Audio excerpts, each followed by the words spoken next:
네, 안녕하세요. 김프로입니다. 오늘 코스피 0.47% 상승, 코스닥은 1.06% 상승 마감을 해줬네요.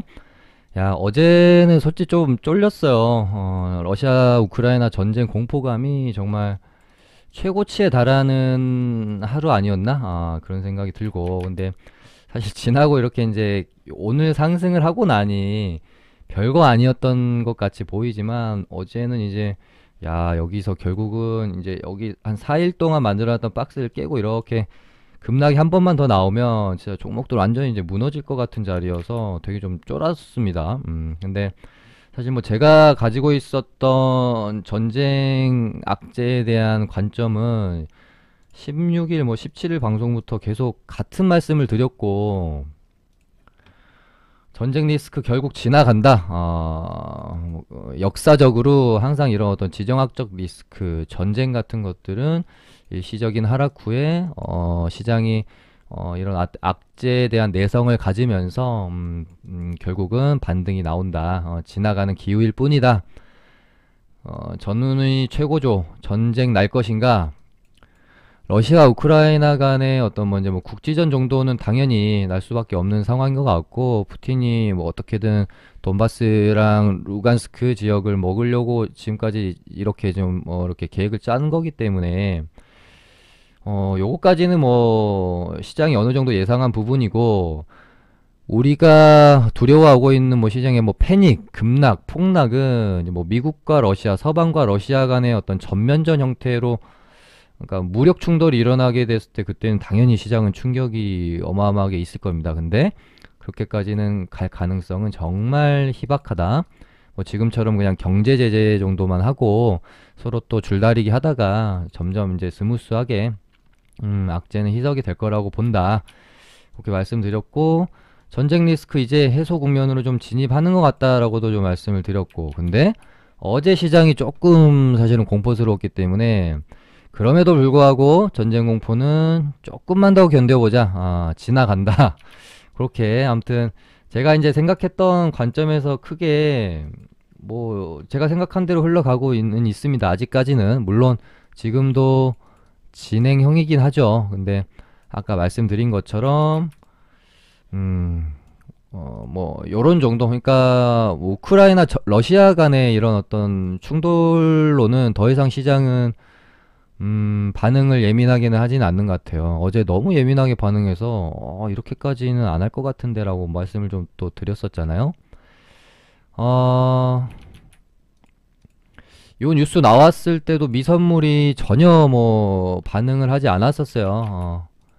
그리고 지금 뭐 미국 선물 나스닥이 1% 정도 오르고 있고, 물론 요것도 끝나봐야 알겠지만 아마도 점점 시장은 이제 전쟁 리스크에는 좀 지긋지긋해하는 것 같고 좀 내성을 갖게 되는 것 같습니다. 뭐 완전 이런 반등까지는 아니더라도 점점 하방보다는 조금 이제 바닥을 다져가는 과정으로 진행이 되지 않겠느냐, 그렇게 생각이 되고요. 그러니까 오늘 물론 이제 내일 오늘 밤에 미국장이 어떻게 될지 제가 뭐 알 수는 없지만 지금 선물도 좀 오르고 있고, 사실은 내일 반등 나올 가능성이 크다라는 느낌은 어제 미장을 보면서 느꼈습니다. 왜냐면 글로벌 증시가 러시아 우크라이나 리스크로 폭락을 한 날 미국 증시는 쉬었어요. 휴장을 했단 말이죠. 근데 얘네가 만약에 열었다면 한 2, 3% 가까이 이런 하락이 충분히 나왔을 겁니다. 근데 휴장을 하고 어제 열렸기 때문에 얘네가 종가가 그러니까 하락은 무조건, 그러니까 선반영, 아니야, 반영된 부분이 그러니까 미반영되었기 때문에 어제 상승을 한다는 거는 좀 힘들죠. 장중에는 양전을 하기도 했는데 결국 좀 밀려서 끝날 거라고 저는 생각을 했고, 근데 종가가 생각보다 괜찮았습니다. 마이너스 1.23%니까 양호했다. 그래서 이렇게 좀 쌍바닥 만들면서 가지 않을까? 최소한 하루 이틀의 반등은 있을 것 같다. 그렇게 생각을 했는데 뭐 본장 열려봐야 알겠죠.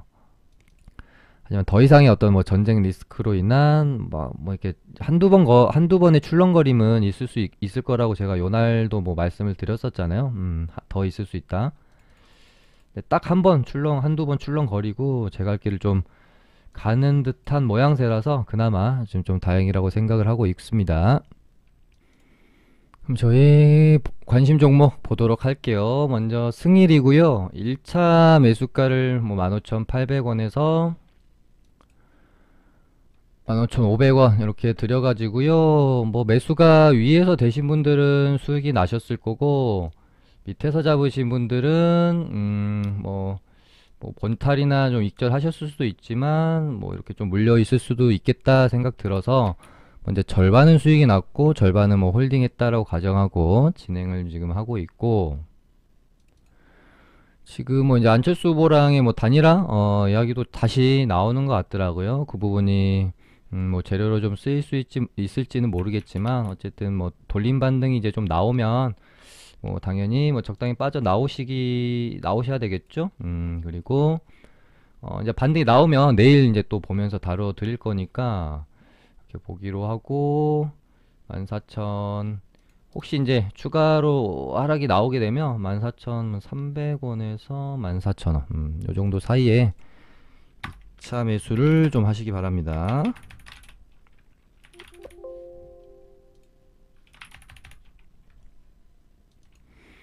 네, 이제 요 구간에서 떨어지면 2차 매수를 하시고, 돌림 반등이 이렇게 이제 나오면 뭐 바로 이렇게 내일 뭐 급등이 나오긴 좀 힘들지 모르겠지만 요렇게 뭐 이런 식으로 차트를 만들어 갈 수도 있겠죠.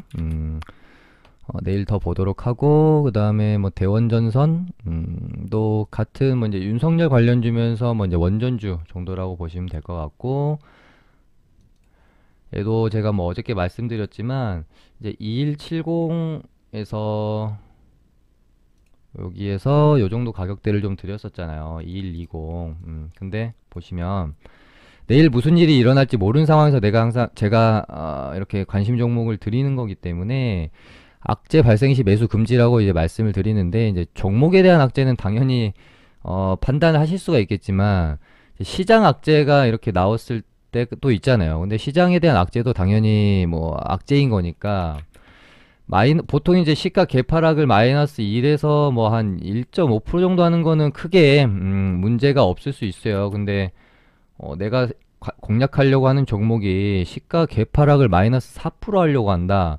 이러면은 당연히 일단은 매수를 좀 보류하고 악재 있는지 체크하고, 악재가 없다, 그냥 시장에 대한 하락이다, 그러면은 매수 타점을 낮추던지 종가 부근까지 얘가 어떻게 흘러가는지 보고 나서 매수하던지 그렇게 하셔야 되는 겁니다. 얘는 이제 마이너스 4% 개파락했는데 이거를 그냥 무턱대고 사는 거는 사실은 좀 아니다. 근데 제가 방송으로 미리 드리는 거기 때문에 요런 애로사항은 좀 있다. 그래서 얘는 원래는 이제 2차 매수가를 2,000원에서 1,950원 사이 오면 이제 2차 매수를 해보시라고 말씀을 드렸는데, 오늘 저가가 2,005원입니다. 그래서 체결은 안 됐을 것 같은데 애매하게 반등이 나와버렸네요. 만약 얘는 이제 여기서는 돌아 나가줘야 되는 자리거든요. 이렇게 돌아 나가줘야 돼요. 근데 여기서 만약에라도 음봉이 하나 더 떨어진다면 똑같은 매수 타점에서 추가 매수를 하기에는 조금 리스크가 있겠죠. 한 타점을 낮춰야 되겠죠. 이렇게. 얘는 2차 매수를 변경합니다. 혹시 음봉 이제 추가 하락이 나오면 1950에서 1920 요 사이로 반등 나오면 당연히 적당히 뭐 매도까지는 제가 해드릴 수는 없으니까 그렇게 하시기 바라고, 그 다음에 바이오톡스텍 또 사실 마찬가지죠. 개파락을 크게 했기 때문에 여기서 바로 매수를 하는 거는 너무 이제 사실 리스크가 큽니다. 아무튼 이제 이날 이제 시장이 투매가 나왔어서, 그래서 저희 이제 리딩방 같은 경우에서는 여기서 매수를 안 하고 지켜보다가 종가 다 와서 이때 이제 매수를 했거든요. 그러니까 이런 식으로 매수 타점에 대한 조정이 필요하다라는 거를 좀 팁으로 드리고요. 얘는 오늘 장중에 좀 2차 매수를 해줬으면 좋을 것 같은데 방송은 불가하니까 내일 시가에 2차 매수 좀 하시기 바라고요. 여기서 사고 내일 여기서 사면은 평단이 뭐 이점 될 것 같고, 반등 나오면 알아서 뭐 이제 익절 부근에서 매도는 하시기 바라고, 오늘 뭐 이제 테마주들 좀 살펴보도록 할게요.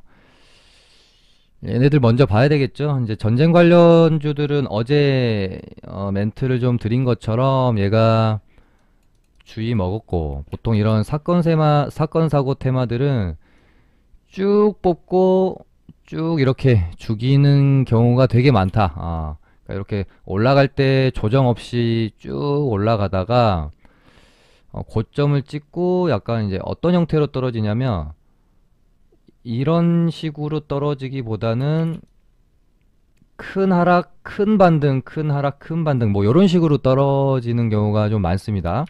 그래서 GSE가 이제 오늘 주의를 먹었고요. 여기서 이제 더 오르면은 경고 딱지를 달게 되는데 거기다가 내일 만약에라도 미장이 좀 큰 반등이 나오게 되면 얘네는 조금 이제 힘을 못 쓸 확률이 높겠죠. 이제 뭐 전쟁 리스크에 대한 시장도 이제 슬슬 조금 이제 지겨워하는 것 같고 내성을 갖고 있는 상황이기 때문에 시장이 만약에 하루 이틀 반등이 좀 강하게 나오면 이쪽보다는 지금까지 좀 뭐 낙폭 과대했던 섹터나 시장이 좋을 때 살아나는 뭐 테마들 위주로 수급이 좀 쏠릴 가능성이 크겠습니다.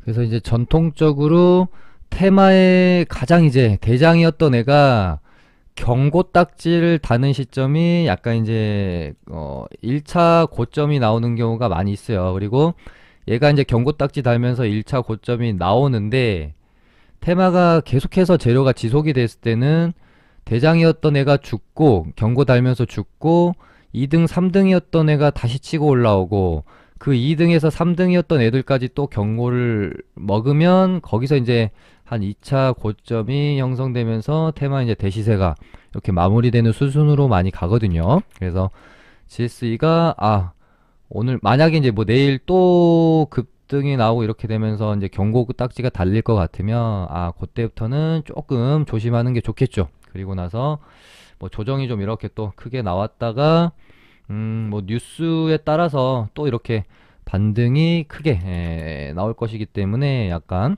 그 박자를 잘 맞춰야 될 것 같고요. 그다음에 이제 오늘도 보시면은 이제 느끼신 분들이 있으신지 모르겠지만 전체적으로 다 강한 게 아니라 빅텍이랑 뭐 한일단조 같은 그러니까 방산주 개념의 애들은 굉장히 약한 모습을 보였어요. 그러니까는 확실히 전쟁에 대한 공포감은 시장에서 굉장히 많이 죽었다라고 보시면 될 것 같습니다. 다만 오늘 시장이 강했는데도 불구하고 얘네가 강했던 부분은 결국은 이제 가스, 원자재 요건 어떻게 보면 이제 뭐 시장의 하락과 뭐 전쟁과 좀 상관없는 부분이고 그냥 이렇게 이제 강대강 대치만 지속된다고 하더라도 가스 값은 오를 거기 때문에 가스 애들이 오늘 좀 뭐 강했던 것 같고요. 방산주 쪽은 조금 진짜로 뭐 무력 충돌이 좀 심하게 일어나지 않는 이상 얘네는 조금 재료가 소멸될 가능성도 있기 때문에 좀 조심하시는 게 좋을 것 같습니다. 그리고 오늘 뭐 이제 사료 이런 애들도 이제 좀 재료가 지속되기보다는 한탕 해먹고 나오는 용도일 가능성이 좀 크기 때문에 얘네도 조금 지켜보시는 게 좋을 것 같고 뭐 이구산업, 뭐 구리 가격, 뭐 알루미늄 오늘 보니까 무슨 뭐 빵 가격 가격이 아니라 이제 빵 대란 그러니까 뭐 최근에 이제 뭐만 다 붙였다면 이제 대란이고 뭐 가격 상승이고만 이제 그러다 보니까 어떻게 뭐 빵대란이라고 테마 붙으면서 아까 효성 OMB인가요? 얘랑 뭐 팜스토리 이런 애들이 좀 올랐던 것 같은데 그러니까 빵이라고 안 하고 약간 이제 그 밀, 대란 요렇게 갔으면은 좀 더 괜찮을 것 같은데 막 기사들이 다 보니까는 이제 빵대란 이렇게 나와가지고 조금 재밌었습니다. 왠지 그냥 좀 접근하기 싫고 그랬는데 뭐 아직까지는 뭐 차트를 만들어가는 좀 뭐 과정에는 있는 것 같고 일단 이제 뭐 전쟁 리스크가 뭐 아예 이상 어느 날 갑자기 뭐 화해를 할 것은 아니기 때문에 약간 뭐 장기화될 가능성이 크겠잖아요. 그래서 원자재 애들은 지속적으로 좀 지켜볼 만은 하다. 하지만 방산주 쪽은 조금 그 모멘텀이 시들시들해질 가능성이 크다 정도로 보시면 될 것 같고, 장이 좋을 때보다는 조금 이제 안 좋을 때, 그러니까 시장이 뭐 하루 이틀 정도 뭐 반등 나왔다가 조정 나올 타이밍이다 생각이 들었을 때 얘네도 이제 어느 정도 조정이 있을 거거든요. 그럴 때 이제 눌림목으로 공략을 해보시는 게 좋겠죠. 그리고 오늘 뭐 이제 조선주랑 철강주들이 좀 강했는데요. STX 엔진은 상한가가 풀렸네요. 시간에서 대우조선해야 하이스틸도 상 못 들어가고 시간에서도 좀 밀렸고 대동스틸 이런 애들은 이제 막 시장을 주도할 수 있을 그런 강력한 주도주 테마가 되기는 조금 힘들 수도 있어서 이미 이렇게 올라버린 애들보다 차라리 이제 제가 만약에 조선 철강 쪽이 강하다. 근데 뭐 최근에 뭐 철강 쪽에서 영업이익이 거의 다 막 어닝 서프라이즈 나고 좋았잖아요. 그 중에서 이제 뭐 세아베스틸 같은 종목도 10년 만에 최대 실적을 발표했는데 그렇게 크게 오른 게 없었던 걸로 제가 기억을 하고 있단 말이죠. 오히려 그러니까 좀 아직 바닥권에서 돌 올라온 요런 애들로 공략을 해주는 게 이 뭐 이렇게 요런 테마는 지속성이 있을 수도 있는데 없을 수도 있거든요. 단기적으로 끝날 수도 있거든요. 그렇기 때문에 좀 바닥에서 아직 안 올라온 애들을 순환매를 노리고 공략을 하는 게 좀 더 낫지 않겠나 싶고, 변동성 있고 좀 급등락 큰 거 좋아하시는 분들은 뭐 세아베스틸 얘도 뭐 그렇게 변동성이 크지는 않군요. 약간 종목이 좀 가볍다고 생각이 들어서 그랬던 것 같아요. 아무튼 세아베스틸도 있고 되게 좀 탄탄하게 뭐 이제 수급 잘 들어오는 종목 중에서는 동국제강이라는 종목도 있고 뭐 이런 쪽으로 눈을 좀 돌려보시는 게 좋지 않겠나 그렇게 생각이 들고요. 내일 혹시 시장이 좀 큰 반등이 만약에 나온다면 원체 지금 이제 많이 눌려 있었기 때문에 한 1, 2%짜리 반등 한번 나와주면 좋을 것 같은데 그렇게 나온다면 당연히 리오프닝 관련주, 그러니까 저희 리딩방에서도 저도 계속 고민이에요. 인터파크가 좋을까 TJ 미디어가 좋을까. 뭔가 좀 가볍고 잘 움직이는 거는 TJ 미디어인데 얘는 약간 이제 고가권이라는 부담이 조금 느껴질 수도 있고 약간 테마 성격이 강하고, 인터파크는 종목은 조금 무겁지만 뭐 갑자기 급락을 하고 이런 어떤 리스크는 좀 없이 천천히 갈 수 있는 종목이고, 그래서 인터파크는 어떻게 보면 비중을 조금 실을 수도 있고 TJ 미디어는 비중을 확 실기는 조금 겁이 나는 뭐 그런, 왜냐면 워낙 또 요새 차트 만들어 놓고 이렇게 뚝배기 까는 애들이 너무 많으니까. 그래서 저희도 이제 인터파크를 가지고 있다가 오늘 이제 짧게 그냥 수익을 내고 TJ 미디어도 저희는 이제 갈아탔거든요.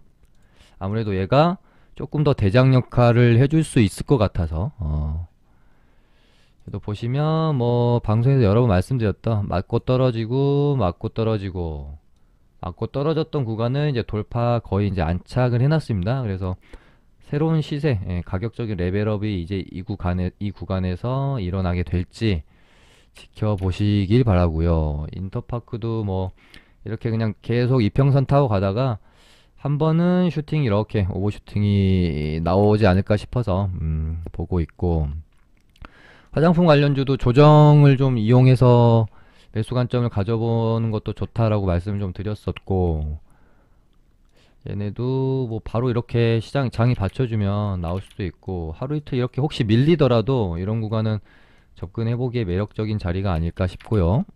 클리오도 마찬가지고, 클리오도 뭐 이런 식으로 만약에 음봉이 나온다면 이런 구간에서 접근을 한번 해봐야 되겠죠. 뭐 바로 쏠 수도 있겠고요. 그다음에 뭐 윤석열 관련주는 아까 언급을 좀 드렸고, 원전주들도 그냥 좀 이렇게 괜찮은 눌림목 구간에 다 있어서 뭐 눈치 보다가 반등 뭐 이어가 주지 않을까 그렇게 생각을 하고 있고요. 일동제약은 어제도 멘트를 드렸지만 크게 보면은 요렇게 이제 요렇게 3차 파동까지 가고 마무리가 될 건지 아니면 여기서 쌍봉 형태로 이렇게 마무리가 될 건지 약간 이제 기로에 있는 상황입니다. 근데 뭐 재료가 항상 이런 쌍봉이냐 아니냐를 판단할 때는 재료가 남아있느냐 아니냐를 가장 뭐 어떻게 보면 중요하게 여기는 편인데, 뭐 원래는 이제 뭐 4월 출시 치료제 4월 출시 얘기 나왔다가 뭐 상반기 출시 얘기 나오고 그렇게 되죠. 그래서 뭔가 치료제 출시가 임박했다라는 재료를 생각하면, 그리고 일동제약의 이 끼를 생각하면 3차 파동까지는 확 해먹고 치료제 출시 재료 나오면서 뭐 출시가 되든 안 되든 나오면서 고점 만들고 요렇게 대망의 여정이 마무리가 되지 않겠느냐, 그런 생각으로 좀 보고 있습니다. 그 다음에 UAM 얘네들, 와 베셀은 제가 처음 상한가 나왔을 때도 오랜만에 해볼 만한 테마랑 종목이 나온 것 같다고 말씀드렸고, 이 다음날 이제 이 타점을 제가 드리려다가 관리 종목 지정 우려 때문에 그냥 패스하는 게 좋겠다고 말씀드렸는데, 뭐 계속 그냥 사골처럼 우려먹을 수 있을 정도로 정말 트레이딩하기 좋은 종목이었습니다. 지나고 보니. 아무튼 뭐 베셀, 뭐 네온테크도 괜찮고 기산텔레콤도 나쁘지 않은 것 같습니다. 얘도 언제든지 또 뉴스 때리면서 한 번씩 급등이 나올 수 있으니까요. 그 다음에 주류 애들은 이게 좀 애매해요. 차트는 되게 이쁜데 이렇게 또 전고점에 갖다 놨죠, 여기서. 그래서 다시 여기서 이제 죽으면은 이런 자리들을 노려봐야 될 것 같고, 여기서 안 죽고 만약에 이렇게 양봉이 차오르면서 이 종가에 또 갖다 놓는다 그러면은 이렇게 2차 파동이 나올 수도 있어요. 근데 약간 이제 주류값 인상에 대한 재료가 어떻게 보면은 이제 인상이 됐어요. 그러면은 끝이잖아요, 재료는. 근데 이 부분이 어떻게 또 다른 재료로 연결이 될지에 대해서 좀 저도 생각을 해봤고, 그냥 뭐 리오프닝밖에 없는 것 같습니다. 거리두기를 이제 완화하게 되면은 사람들이 술을 많이 마실 거고, 소주 맥주가 또 많이 팔릴 거고, 요런 느낌으로 만약에 재료를 가져간다면 2차 파동까지는 나올 수도 있겠죠. 그래서 주류도 그 부분 보시면 될 것 같고, 그다음에 싸이월드가 와 엄청 역시 그러니까 좋은 종목. 그러니까 NH벅스는 진짜 좋은 종목이잖아요. 진짜 뭐 거의 얘는 S급이거든요. 반등 나올 때서 따박따박 나오고 너무 막 그렇게 페이크 없이 정직하게 잘 올려주는 종목이라서 차트도 너무 예쁘죠. 여기 넘겨주면서 또 한번 시세가 나오게 될지 보시면 될 것 같고, 이제 장이 좋게 되면은 오늘 로봇주들이 순환매가 일단 좀 반등이 좀 나아졌고요. 그 다음에 뭐 자동차 부품주 애들도 반등이 좀 나올 수 있어요. 장이 받쳐주면. 그러니까 시장이 반등을 하면은 한 2일차 이렇게 딱 반등할 때는 2차 전지, 뭐 게임, 반도체 이쪽으로 수급 싹, 그러니까 전통적인 섹터 애들로 수급이 싹 몰리다가, 그 다음 한 2, 3일차, 뭐 3, 4일차 반등 때부터는 낙폭 과대했던 테마 쪽으로 뉴스 하나씩 띄우면서 순환매 돌면서 반등 쫙쫙 나와주는 경우 되게 많거든요. 그래서 뭐 자동차 부품주 애들도 이렇게 좀 보셔도 될 것 같습니다. 그리고 진다키트는 뭐 개별적으로 뉴스를 가지고 시세를 줄 수는 있겠지만 전체적으로 시장을 주도하면서 뜨겁게 수급이 들어오는 그런 어떤 뭐 강력했던 모습은 이제는 좀 보기가 힘들 수도 있겠다라는 생각이 들어요. 어제 확진자가 17만 명을 찍었는데도 오늘 솔직히 딱히 그렇게 뭐 좋은 모습이 아니었거든요. 그래서 지금 거의 뭐 한 3일, 4일째 계속 말씀을 드리고 있는 부분이, 코로나 관련주들은 정말로 이제는 이번이 약간 그 이제 시세의 끝일 수도 있다. 그렇기 때문에 잘 고민을 해보셔야 될 것 같습니다. 수익 중이신 분들은 당연히 뭐 익절에 대한 고민을 해보셔야 될 것 같고, 손실 중이신 분들은 대응에 대한 고민을 좀 해보셔야 되지 않을까, 그렇게 생각이 들면서, 오늘 뭐 이제 상한가 종목이나 이런 애들이 좀 시원치 않아요. STX도 시간의 상 풀렸고 테마도 뭐 그다지 딱히 뭐 그나마 GSE 같은 애들이 만약에 좋은 눌림목으로 조정을 좀 줘본다면 매수 타점을 한번 제가 잡아보던지 하고요. 지금은 이제 세 종목이나 있으니까 오늘은 이렇게 마무리하도록 하겠습니다. 감사합니다.